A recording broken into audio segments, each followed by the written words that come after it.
Hello అందరికీ, అందరు ఎలా ఉన్నారు? బాగున్నారా? Welcome back to our channel Neeraja Krishna vlogs.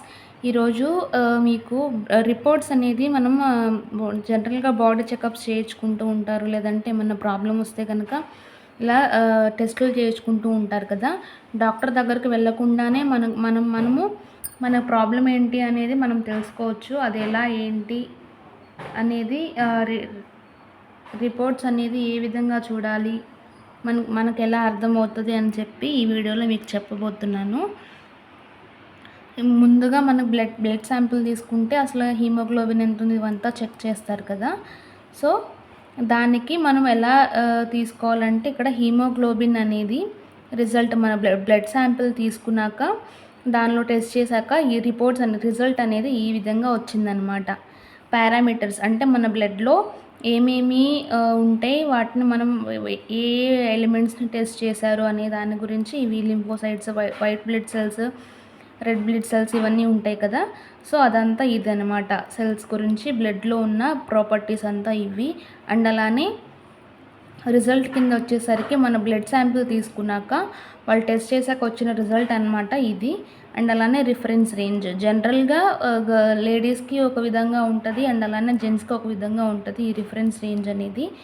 So దీని రిఫరెన్స్ తీసుకొని ఈ రిజల్ట్ని మనము ఎస్టిమేట్ చేయొచ్చు అనమాట. ఎంత ఉంది, మనకు సరిపడా ఉందా, తక్కువ ఉందా, ఎక్కువ ఉందా అనేది తెలిసిపోతుంది దీనిలో. అండ్ అలానే ఇక్కడ యూనిట్స్ అంటే ఏంటంటే ఈ హీమోగ్లోబిన్ అనేది ఇట్లా ఈ యూనిట్స్తో కొలుస్తారనమాట. అప్పుడు మనము వెయిట్ని కానీ కిలోగ్రామ్స్ అలా ఎలా కొలుస్తాము, మిల్లీగ్రామ్స్ అట్లా ఇలా వీటికి కూడా డిఫైనైట్ యూనిట్ అనేది ఉందన్నమాట. మేము ఇలా ఎయిమ్స్ మంగళగిరి ఉంది కదా, దానిలో టెస్టులు చేయించాము మా ఫాదర్కి. సో ఈ విధంగా వచ్చాయన్నమాట. హీమోగ్లోబిన్ రేంజ్ అనేది 14.7 ఉంది. ఇది ఎక్కువ తక్కువ అనేది మనం ఎలా చూసుకోవాలంటే రిఫరెన్స్ రేంజ్ అనేది 30 to 17 ఉందన్నమాట. 14.7 అనేది ఈ రెండింటి మధ్యలోనే ఉంది కదా.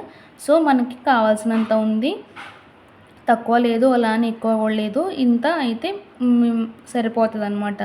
యావరేజ్ మ్యాన్కి అంటే యావరేజ్గా ఉన్న ఒక మగ మనిషికి ఇంత హీమోగ్లోబిన్ ఉంటే పర్లేదు.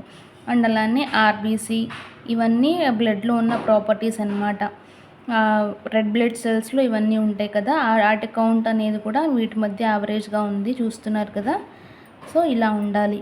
అండ్ అలానే డబ్ల్యూబీసీ వైట్ బ్లడ్ సెల్స్ అంటాం కదా, వాటిలో ఇన్ని సెల్స్ ఉంటాయి అన్నమాట. Neutrophils, lymphocytes, monocytes, eosinophils, basophils, atypical cell ఇవన్నీ ఉంటాయి అన్నమాట. ఇక్కడ 0 ఉందని నేనైతే కంగారు పడ్డాను. ఏంటి అనే రిఫరెన్స్ నేను చూస్తే అప్పుడు హ్యాపీ అనిపించింది. ఏంటంటే 0 to 1 కూడా ఉండొచ్చు. సో 0 ఉంది, ప్రాబ్లం లేదనమాట. 40 to 80 వరకు ఉండాలి న్యూట్రోఫిల్స్. ఇది ఇక్కడ 69 ఉన్నాయి.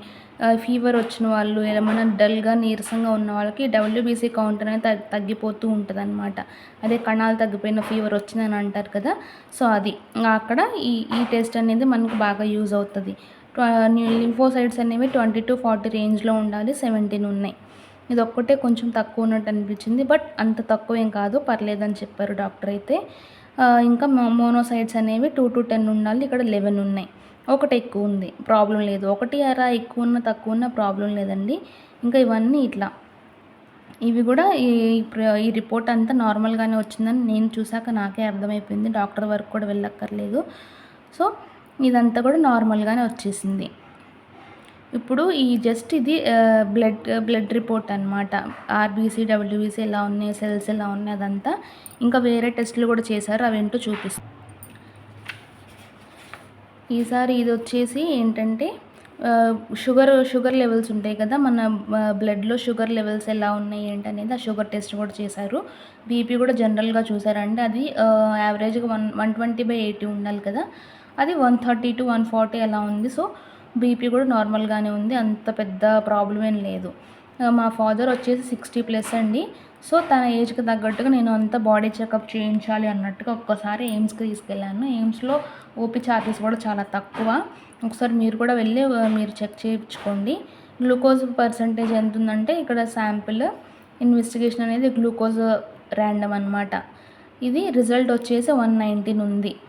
యూనిట్స్ mg/dl ఇలా కొలుస్తారనమాట. రిఫరెన్స్ రేంజ్ వచ్చేసి 70 to 140 ఈ రేంజ్ మధ్యలోనే ఉంది కాబట్టి లేదని అనుకోవాలి. 70, 140 ఇది మనకు బీపీలో కానీ లో లెవెల్, హై లెవెల్స్ ఎలా ఉంటాయో ఇలా షుగర్‌లో కూడా లో లెవెల్, హై లెవెల్స్ అనమాట. 70 తినక ముందు, తిన్న తర్వాత అని 2 టెస్టులు చేస్తారనమాట షుగర్‌కి సంబంధించి.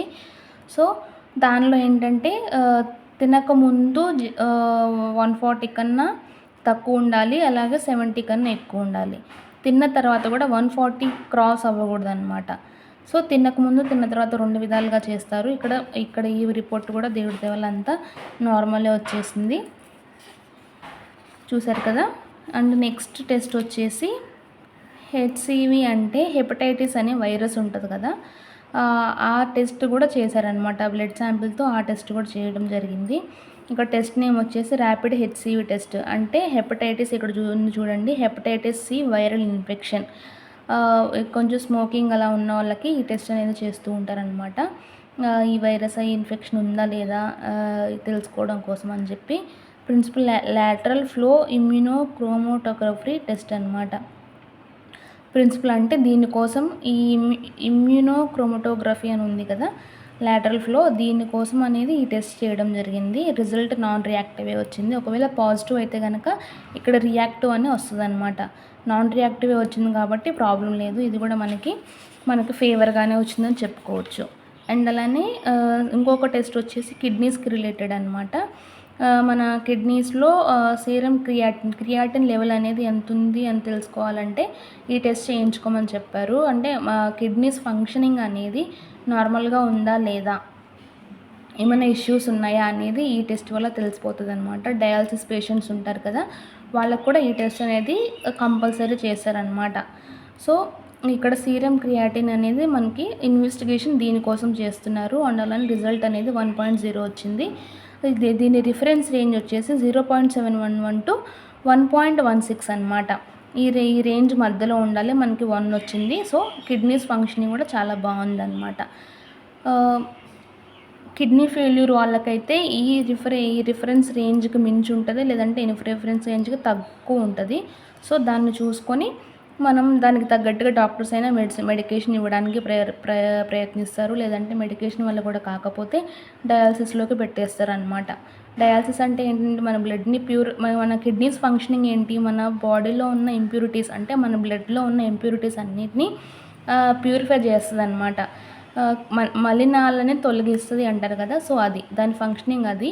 సో, మన కిడ్నీస్ అనేవి పాడైపోయినట్లయితే అవి ఆ ఫంక్షనింగ్ చేయలేవు కాబట్టి డయాలసిస్ ప్రాసెస్లో దాన్ని ప్యూరిఫికేషన్ చేసి మన బ్లడ్ మనకి బాడీలోకి ఎక్కించడం జరుగుతుంది. అది చాలా అంటే చాలా పెయిన్ఫుల్ ప్రాసెస్ అంట. దేవుడి దయ వల్ల ఎవ్వరికీ ఎలాంటి బాధ అయితే రాకూడదు. మనకి క్రియాటిన్ లెవెల్ కూడా చాలా అంటే చాలా నార్మల్గా వచ్చింది. అండ్ అలానే హెచ్ఐవి టెస్ట్ కూడా చేయడం జరిగింది. కంపల్సరీ ప్రతి ఒక్కరికి ఈ టెస్ట్ అనేది చేస్తారంట. ఇది అవసరమా అని చెప్పి అడిగాను నేను. అంటే లేదండి చేయించుకోవాలి అని చెప్పి చెప్పారనమాట. హెచ్ఐవిలో చాలా అంటే చాలా వెరైటీ, టైప్ 1, టైప్ 2 అండ్ ఇలానే హెచ్ఐవి యాంటీబాడీస్ ఇలా 3 రకాలుగా ఉన్నాయన్నమాట. ఈ టెస్ట్లో కూడా అన్నీ నాన్ రియాక్టివ్ అలానే వచ్చాయి కదా. ఇది కూడా నార్మల్ అంటే మనకి నెగిటివ్ వచ్చేసినట్టే. హెచ్ఐవిని పాజిటివ్, నెగిటివ్ ఇలా చూస్తాం కదా, నెగిటివ్. ఈ రిపోర్ట్ కూడా నెగిటివ్ అంటే మనకి దీనివల్ల కూడా ఏ ప్రాబ్లం లేదు. సో, మీరు కూడా ఇలా బాడీ చెకప్స్ చేయించుకోండి. పెద్ద ఏజ్ ఉన్న వాళ్ళు అయితే కంపల్సరీ మీ పేరెంట్స్కి, అలానే మీరు మ్యారేజ్ అయితే కనుక మీ ఇన్లాస్కి కంపల్సరీ 50+ దాటిన వాళ్ళందరూ ఇలా బ్లడ్ టెస్టులు చేయించుకొని బాడీ చెకప్స్ అన్నీ చేయించుకోండి. ఎలా ఉన్నాయో ఆ రిపోర్ట్స్ నాకు కామెంట్ సెక్షన్లో చెప్పండి. అండ్ అలానే అందరూ బాగుండాలి, అందులో నేను కూడా ఉండాలి. Thank you for watching.